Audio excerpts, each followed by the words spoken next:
Two Rivers, Wisconsin isn't just another small town. We're a band of entrepreneurs and creatives whose history of grit and innovation will carry us into the next chapter of our story.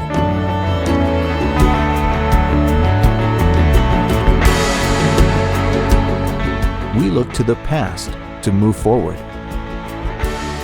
The rivers that run through our veins and the shoreline that established our legacy just scratch the surface of the natural beauty our town offers to guests and locals alike.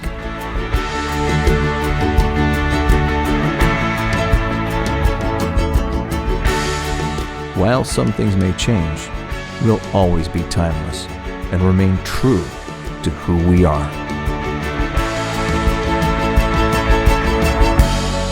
True to two.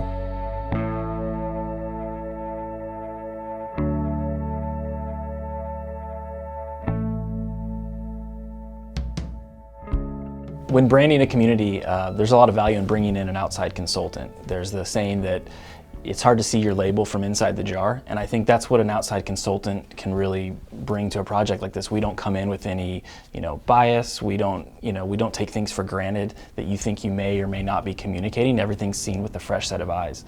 But at the same time, we have to really get immersed into the community. We can't just fly in once, take a look around.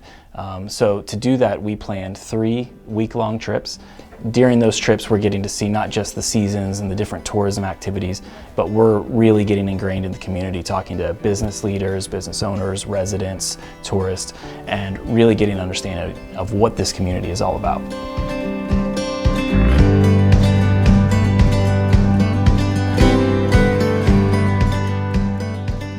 Two Rivers has this wonderful way of welcoming you, but also making you a part of it. That I have a voice that can communicate with others and it can be heard, and I can be a part of the city government, and I can be part of the arts community, and I can be a part of what happens and what changes here is really important to me. There is this timeless quality that I think is really essential to the character of the city. There's a history of innovation and invention here in this city, and to come here and to be able to participate and be a part of that is a real honor, and it's really fun to see how we can bring those stories to the fore.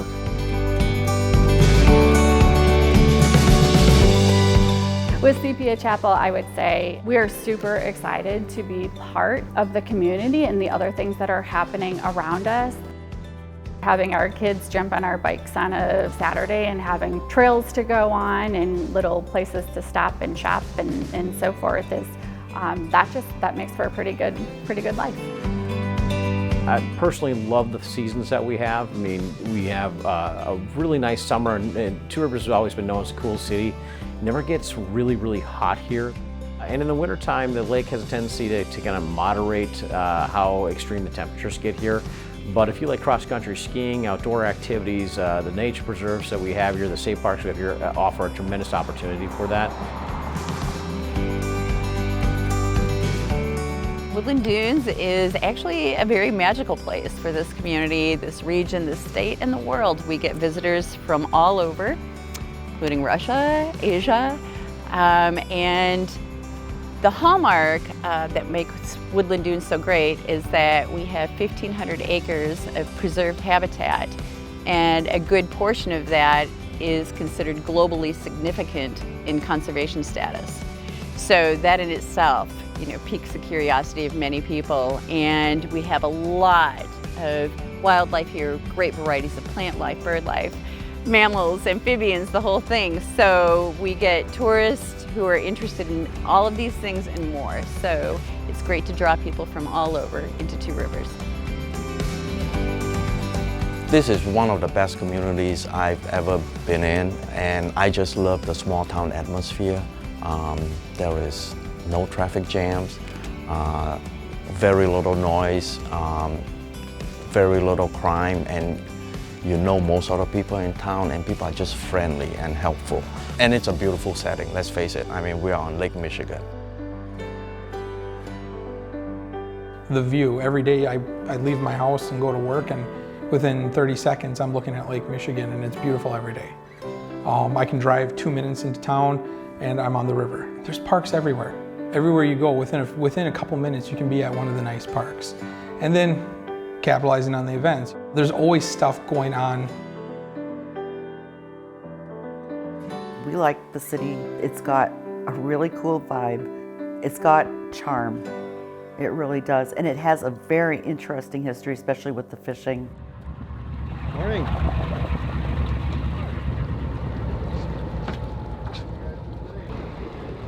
Had really any strong south winds lately. For the last month, we'll get 2 or 3 really great days of fishing it, and then it starts blowing out of the south like super crazy and takes our water that's normally 60 degrees on the surface, and it was dropping it all the way down to 45, 49, and then we had to search for fish again because they wouldn't be in the same spots. I don't know. Yeah. Well, it's fishing. Yeah. You know what I mean? It's fishing.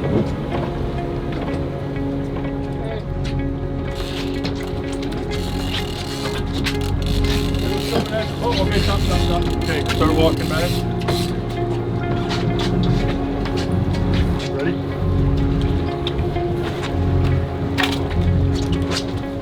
It was running right at the boat. I thought we lost it.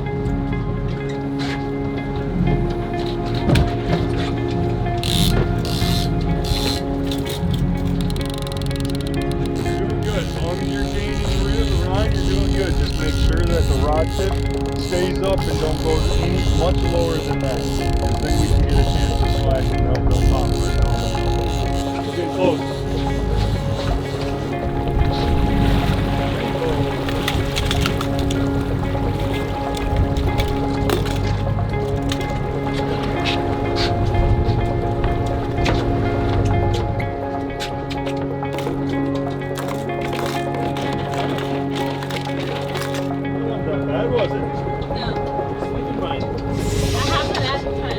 I've only ever caught 2 fish my entire life. That's your second fish? That's 2 times fishing?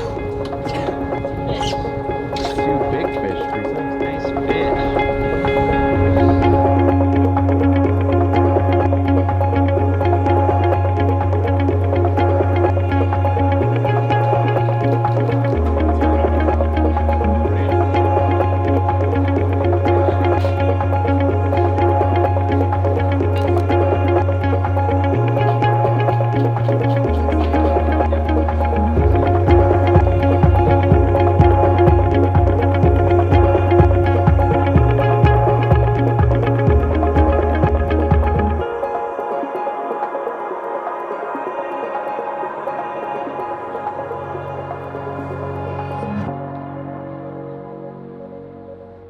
You are in Still Bend, Frank Lloyd Wright's built version of his Life magazine dream house.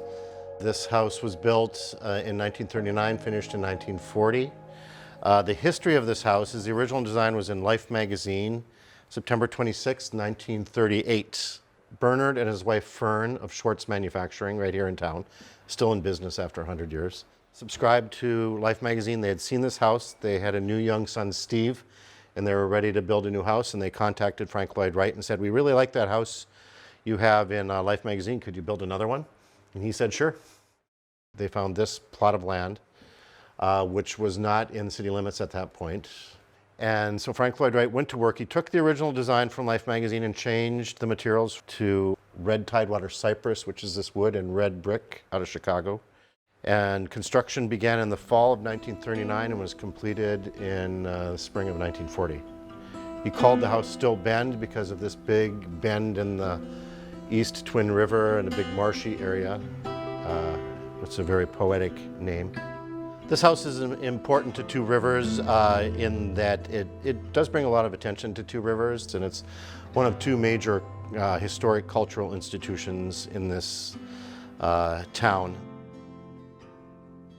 So the Hamilton Manufacturing Company got started in 1880, and it was a local guy, James Edward Hamilton, started the company to make wood type, and that wood type was used all throughout the world. It grew within 20 years. It was the largest manufacturer of wood type, and wood type was used for newspaper headlines and billboards. So it was how the entire United States communicated with each other, was this these items that specifically came from Two Rivers. And so there's this kind of visual vernacular that was grown out of Two Rivers, Wisconsin. When you think about the fact that this is a guy who grew at such a rate that within 12 years he monopolized the country.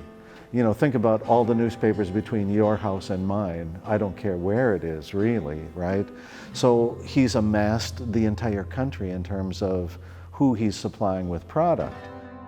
That means if we want any information about the making of wood type in the United States, it's Two Rivers or else. As they grow, obviously the city becomes more and more engaged in it for a number of reasons. Number one, because he's employing people, but secondly, because he was such a benefactor to the community.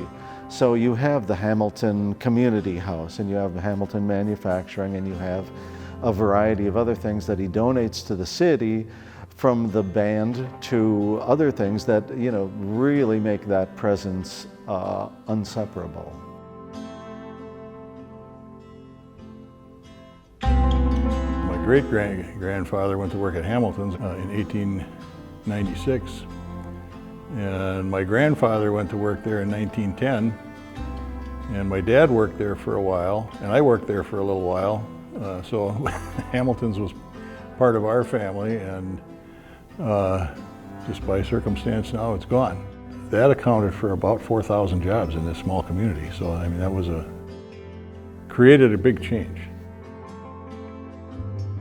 People have to be recognized and acknowledged and appreciated for living here, because it was not all that great for quite a while, mainly because of losing the big employers.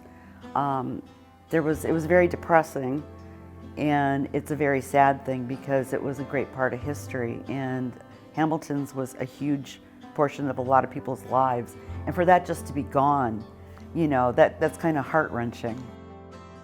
I think after factories left, it kind of took a dip, and then since then we've been trying to jump onto other things, like all the fabulous things in nature that we have to offer. Like, people just forget about Point Beach and our beach and Woodland Dunes, all the great things, and people do come here for that, and it's something that we have to play on. And yeah, our city definitely has potential to grow and become something other than an industrial factory town, even though that's where we started. Just so much good stuff that has happened here in terms of innovation and invention. And I think that, you know, over the years, you know, some people maybe forgot about that a little bit, that so many of those things were invented here, but I think we're rediscovering those roots. And they're, you know, like you go into an old house and you're thinking of buying that house, you want to check to see that it's got good bones. Well, this is a city that's got good bones. It really does. A lot of my peers, when I decided to open this place, were like, why? It's a dying town, blah, blah, blah. And I'm hoping that by this success, I've kind of changed their mind, because they can come in and see a line out the door with people from all over Wisconsin, and it's like, people will come here if there's something to come here for. It can be very difficult, and it takes time to heal. But I think we've had plenty of time, we've gone through that healing process. And now we can start looking forwards.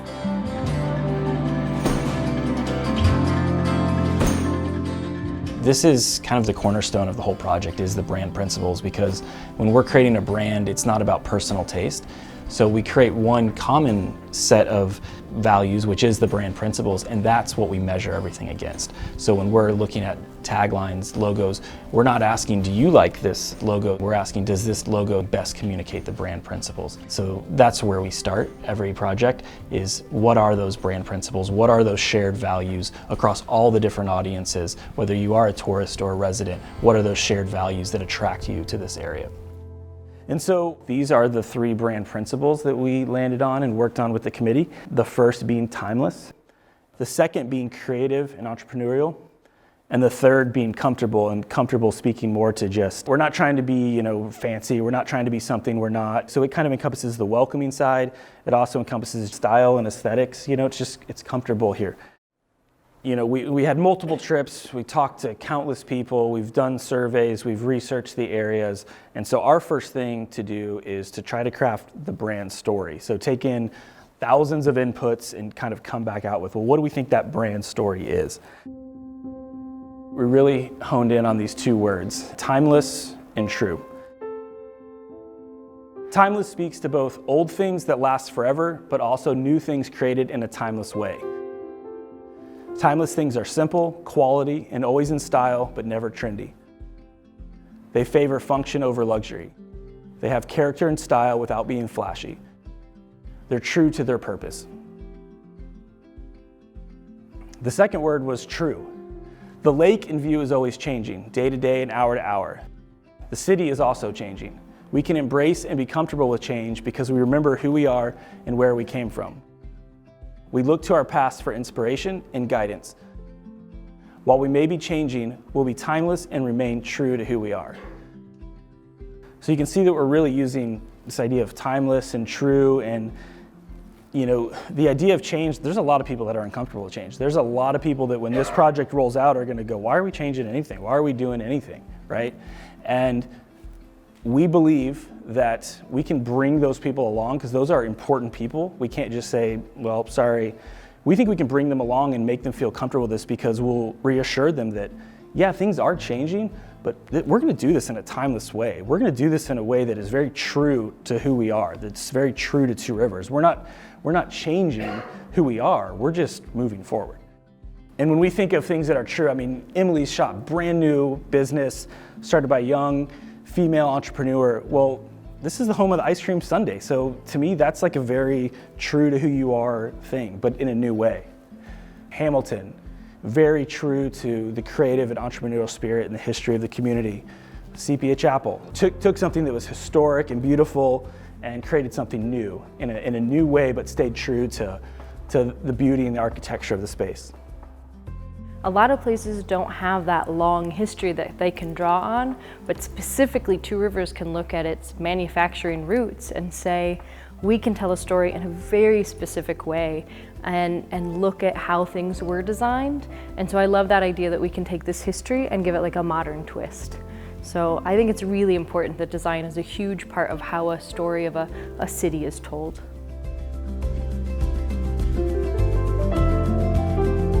So then we get into design, which is the fun part, but it's also the hardest part.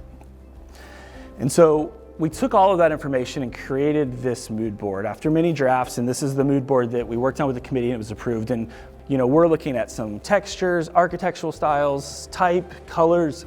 This is just meant to capture a vibe that we feel is that next phase of Two Rivers, that we feel like, man, if we could capture that emotion and that feeling that comes from this, then we feel like we would get there. And so we went through hundreds of iterations internally, and we also revisited the current logo, which, there's a lot of history. It's used really well.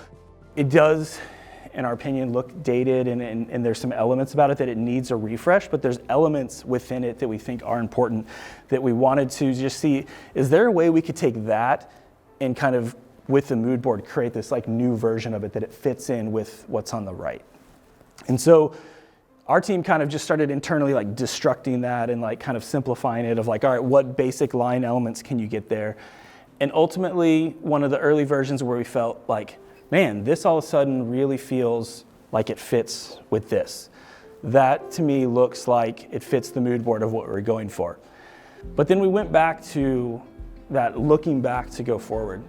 And specifically Hamilton, I mean, you have such a strong history of the newspapers in the news for our entire country, like what people read every day, like that typography came from Two Rivers. And so we took what we had that we really liked and we created a version that actually used actual Hamilton fonts in the two primary logos. What I think is important about type specifically to Two Rivers is that it gives them an opportunity to brand themselves with type, and it would be really only the second city in the country that has that opportunity. I think that Nashville, Tennessee has had show print, and that iconic look is very much the Nashville look, and this is an opportunity to do the same thing. So there's this idea that we are actively looking at what has been and looking at how we can kind of bring it forward. And so when we look at a logo, having something that's easy to read and simple can be really good because it's refreshing. I really like this logo. It's refreshing, it's clean, and it speaks to this like nice way of living along the lake. And so I love this idea that we can use Hamilton type because everybody had a brother or a cousin or an aunt who worked at Hamilton's. And so this idea that it could be a part of that, I think is really beautiful. It keeps it tied to the roots of the city, and it really makes sure that that story's told, that it doesn't get forgot when we talk about being true to Two Rivers and true to our history. I think that's a really important part, is looking at the past because it's so important to where we're going. These two elements are kind of a separate piece, this idea of this made-in brand. Picture these like in shop windows and on t-shirts and products. So imagine on the back of a wine bottle or some product, they could put the like made in Two Rivers. You guys could also put it on your children that you make in Two Rivers. We've heard that joke a few times. Using the brand principles and then combining that with user testing is what makes us really confident in making this recommendation, because it's not my opinion, it's not our team's opinion, it's not the committee's opinion. It's proven and tested that these designs, they speak to the brand principles and they communicate the things that we want them to communicate about the area. And so I think that makes us extremely confident that this is the right choice.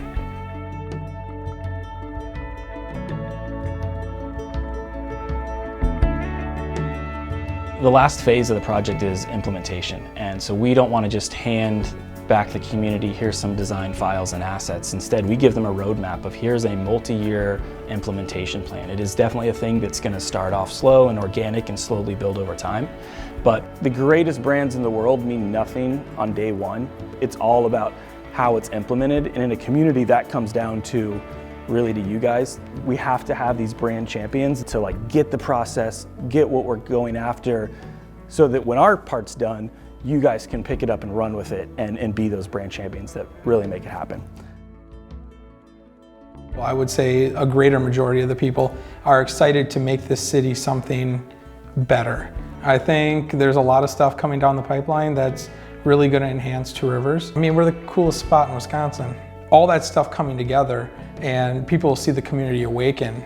You can feel the buzz and the electricity in the city of people going, wow, things are happening, things are changing.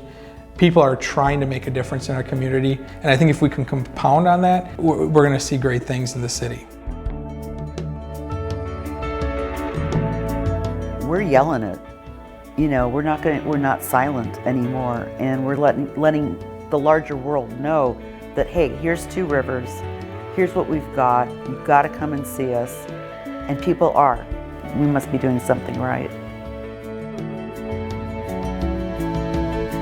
I hope it does inspire some people to do things here directly, because a lot of people have been deterred from starting things here because it's a dying town or whatever, but you have to realize that you have to put some effort into the town in order to like get it going.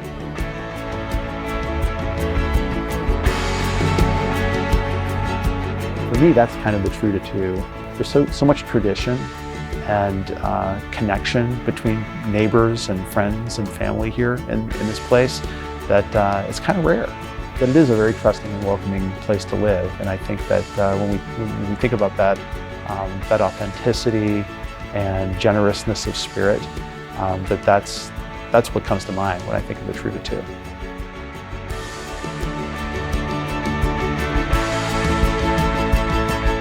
We're really excited to see what the community does with it. I mean, this is your brand. This is something, again, this was already here. You guys already know this because you're here, you love it.